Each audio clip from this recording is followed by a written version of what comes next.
This is WJBF, News Channel 6 at 10 on BTV.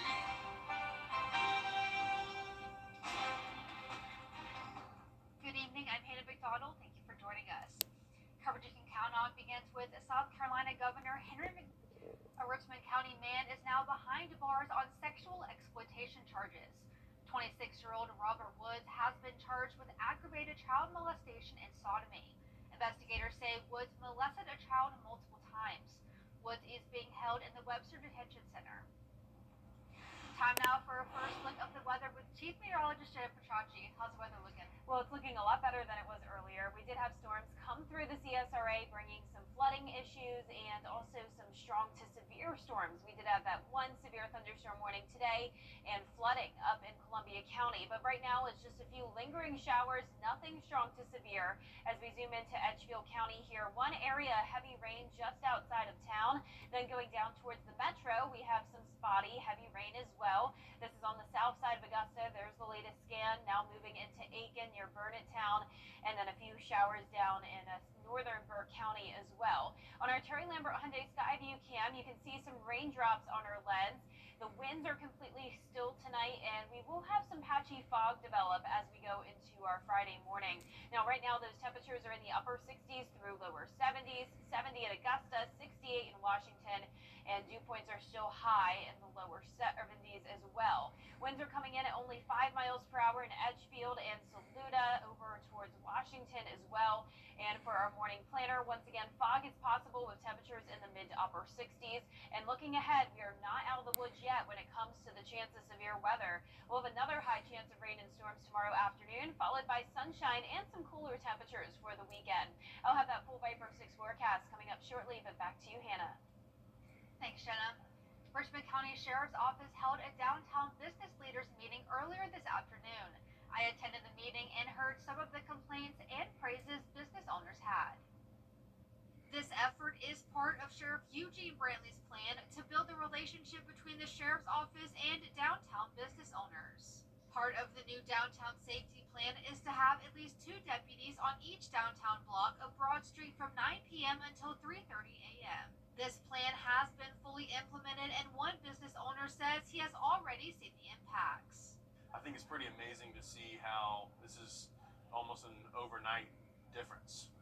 In 6 months to have this difference of policing and the initiative that they're trying to do and how they're going about it, it's pretty amazing, and you don't see this very often. There was a chance for business owners to be able to meet with and ask members of the Sheriff's Office any questions they had.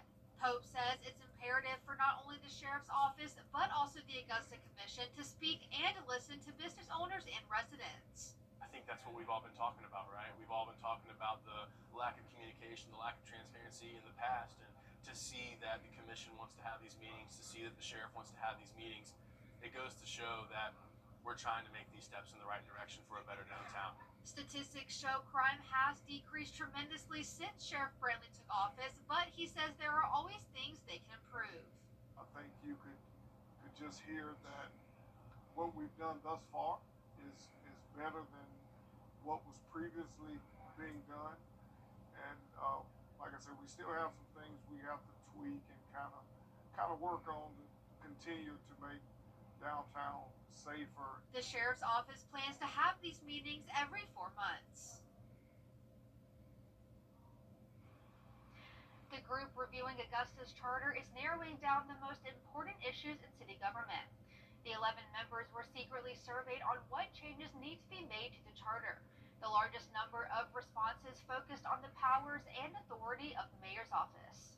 There's been a lot of talk in the community about the powers of the mayor and the powers of the administrator and how those are distributed, and we're just trying to work through it and see what happens. The committee also voting to limit the time for public comments from 5 minutes to 3 minutes each, and added a new member after Payne College President Dr. Lester McCorn resigned. A Soldier's Journey Home is a nonprofit that helps build homes for injured veterans throughout the nation. They build one house a year with volunteers from around the country coming together to build the veterans' perfect home. Local Columbia County and Augusta firefighters are helping build the home. They have been a part of the mission before. This is the fifth house retired Columbia County firefighter Roy Wright has helped build. They signed the dotted line to go and sacrifice for us. So this is just my way of helping, being a part of something to give back. Just cool to be part of something here locally to help out a local veteran. This is the nonprofit's 11th build and first build in Georgia. You can find more information on A Soldier's Journey Home on WJBF.com. McDuffie County making lots of progress on a new state-of-the-art elementary school. They held a groundbreaking last year and expected to finish construction this week, but Hurricane Helene and winter storms pushed back the timeline by 2 weeks. Crews working to get the project back on schedule. School leaders say despite the setback, they are planning to open the new J.A. Maxwell Elementary School just in time for the upcoming school year. We are right now planning to have our teachers in the next couple of weeks. It's important to our district that the faculty and staff of this school see their building first. And then after we begin the move-in process in mid-June, we will be announcing a community ribbon cutting, but that has not been officially scheduled as of yet.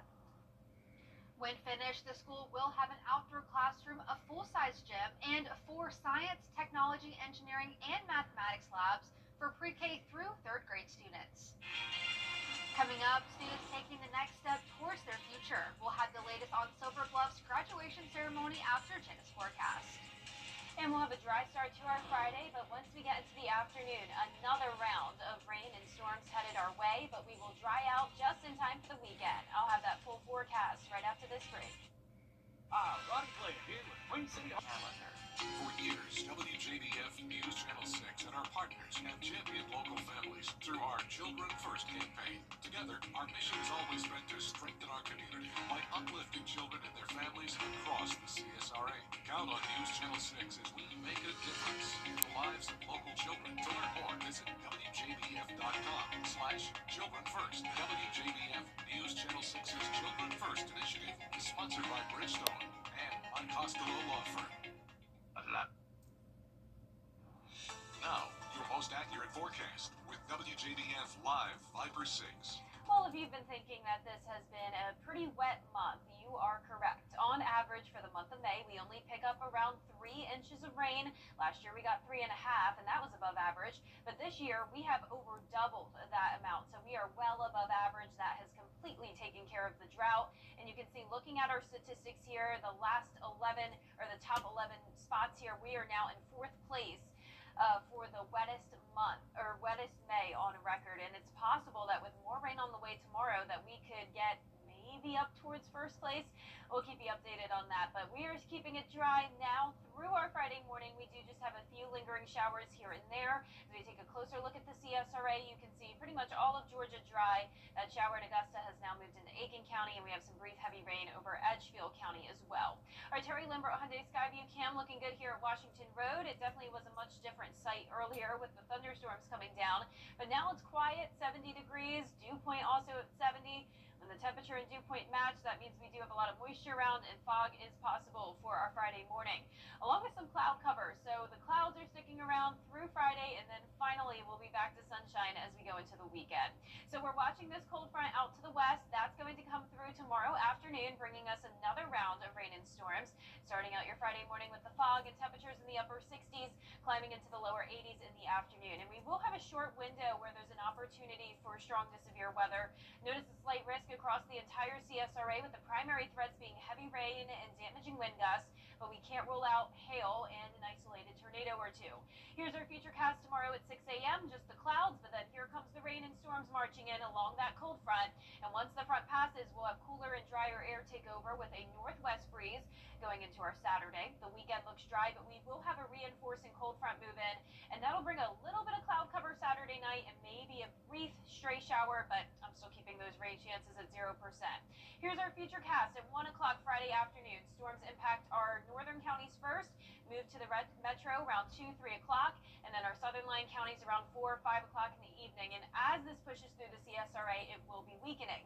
I do want to show you another model run, though, that has this coming in much later in the day. So notice by 1 o'clock, still showing completely dry weather, and this has landed a couple hours later by around 3 o'clock, making it into our northwest county. So we do have two different possible outcomes here, but the main takeaway is that you need to prepare for strong to severe storms between the hours of 1 p.m.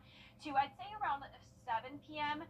But you can see as we get to 8 o'clock, the storms weaken, but we'll still have a few lingering showers. Now, if you're headed to the coast this weekend, things look great. We'll be warm, around 80 degrees, lots of sunshine. Very high UV index, though, so be sure to layer up on some sunscreen. Our low temperatures tonight will be in the mid-60s. Our highs tomorrow will be in the low to mid-80s, near average. And that 10-day forecast is showing sunshine from Saturday into the first few days of June. Next week starts out nice and comfortable, but we do heat up to 90 on Thursday and next week with more rain chances eventually. So we're trading out the rain for the heat next week. Lots of differing weather happening. Yeah, definitely. Very confusing. Yeah. Well, Aiken County graduations continued today with Silver Bluff High School students receiving their diplomas. The ceremony took place at USC Aiken's Convocation Center. The class of 2025 was awarded multiple state honors in music, sports, and academics, as well as over $6 million in scholarships. I want to express my classmates my most sincere gratitude.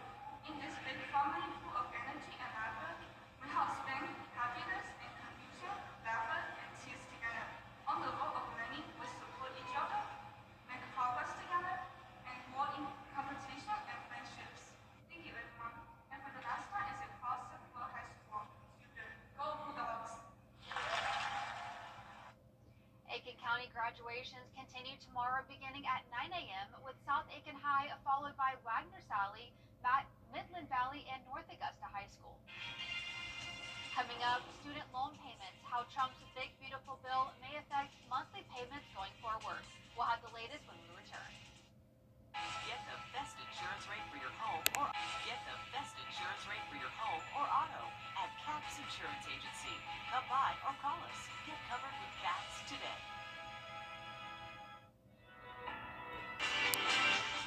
Every day, ordinary people in the CSRA do extraordinary things to serve our community. Each month, News Channel 6 recognizes these outstanding volunteers with the Giving Your Best Award. Do you know an everyday hero who goes the extra mile to help others? Nominate them for the Giving Your Best Award by visiting WJBF.com and filling out the entry form. Sponsored by Science Code, Midland Augusta, Security Federal Bank, and News Channel 6. To get the weather, you need to see the whole picture. That's why Live Fiber 6 gives you the Skyview network. Get a live view of traffic and weather from all over the CSRA. Available online 24 hours a day at WJBF.com and the free Live Fiber 6 mobile app. The WJBF Live Fiber 6 Skyview network, powered by Terry Lambert Hyundai. Low prices, big selection, and committed to quality customer service. Now, WJBF sports coverage you can count on. Well, stop me if you've heard this one before. Even this week, rain puts the kibosh on a state tournament game, and once again, it was Saluda softball on the receiving end. They're hosting, or trying to host, East Clarendon in the state championship series, and Gianna Cefalu has the latest. Well, the Saluda softball team certainly tried their best to play a game 2 despite all of the rain, but ultimately the umpires in the South Carolina High School League deciding to call the game at 7:15 p.m. due to the unsafe outfield conditions. Now, there were certainly some fans that showed some frustration. I kept overhearing them saying, "Are you serious? Are you serious?" The players, they couldn't believe it either because this was not the first time they had weather impact this series. Game 1 was pushed back to Wednesday, but head coach Hannah Towery reminded her team to just control what you can control and focus on winning Game 2 to even up the series. Honestly, ever since playoffs began, we kind of have been dealing with rain. We actually had 4 days off after awaiting the district championship, and then we also had 3 days off last week for the Upper State Championship. And weather has played a big part in our playoff run, so we've just kind of taken it and ran with it. Weather is one of the things that we just ultimately can't control, and the girls just got to be able to channel that energy that they had today again on Saturdays. Game 2 for the series set for Saturday, 7 p.m. right back here at Saluda High School. Reporting from Saluda, Gianna Cefalu, WJBF News Channel 6 Sports. Thank you, Gianna. Well, let's go over to Major League Baseball, where there was no rain out to speak of. The Atlanta Braves on the road in a twin bill against the Philadelphia Phillies. Bottom of the fourth, game one with 2 runners on the Braves defense on display. Michael Harris left and robbed a home run attempt on that play. Then Harris on the offensive side ropes an RBI double in the right field to tie the game up at 4. The Braves fall to the Phillies 5-4 in the first game of a doubleheader, but the Braves getting revenge in the second game. They win 9-3. They return to Atlanta Friday to face the Boston Red Sox to launch a 6-game homestand. The road to Omaha, shout out to my hometown, officially begins with the NCAA baseball regionals. Clemson and Georgia are both hosting their respective regionals. The Tigers are making their 47th NCAA appearance, hosting their 3rd straight regional. This season, Clemson has a 26-7 mark at home. They're the number 1 seed in their regional, playing 4th-seeded USC Upstate. Tigers will be the designated home team on Friday at 6 p.m. Winner moves on to face either West Virginia or Kentucky in the Super Regional. Excited, we know it's going to be a tough one. USC Upstate's really good, 4th seed in the country, honestly. I think Coach Mackey said they're one of the best 4th seeds in the tournament, so we know we have a challenge ahead of us. But if we just play our standard and just have fun and move on. And again, the winner of this regional will move on to the Super Regionals, which is that last step before a College World Series berth. And that's going to be it for now for your 10 p.m. sports. We'll be back after this break. Missing out on life's moments.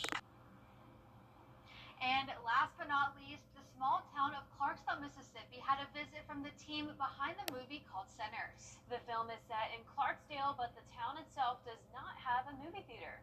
Instead, Ryan Coogler decided to bring the big screen to Clarksdale. Oh, yes, this is my first time seeing it, so I'm definitely excited. I'm glad I came today to check it out. Shakira Wims from Indianola, Mississippi, joining hundreds packed shoulder to shoulder in the Clarksdale Civic Auditorium Thursday morning for the first of 6 scheduled free showings of the movie Sinners. Oh, I am very excited being born and bred in the Delta right out of Indianola, Mississippi, also B.B. King hometown, so this is a huge opportunity, not just for the city of Clarksdale, but for the Delta as a whole. The movie Sinners, primarily filmed in Louisiana, is set in Clarksdale in 1932 and tells the story of 2 bootlegging brothers who open a juke joint in their hometown of Clarksdale, even encountering vampires. But the connection to Mississippi Delta history brought many here for the screening. My father is from Clarksdale, raised in Clarksdale, and if you've seen the movie, then you know that Mississippi, the Delta is the culture is heavily involved in the movie, and so it's very important for us to travel and be with the community when they see this movie for the first time. This event is especially important to Clarksdale, which has no movie theater. A local petition drive caught the attention of Warner Brothers, which installed a huge screen in the Civic Auditorium and brought Hollywood to the Delta. I had never been here until we were working on this script. And, coming here, it blew my mind. I got to meet musicians, I got to meet community members, business owners. It really changed me. After the showing, which lasted about 2 hours, 18 minutes, reaction was mixed. Oh, well, I thought it was a great movie. It kind of represents the blues in a way that people may can understand it better. I liked a lot of it. I liked the music. I liked all of that stuff, but I thought the vampire thing was stupid. I loved it. I enjoyed it. It was my first time. I'm waiting to go see it again.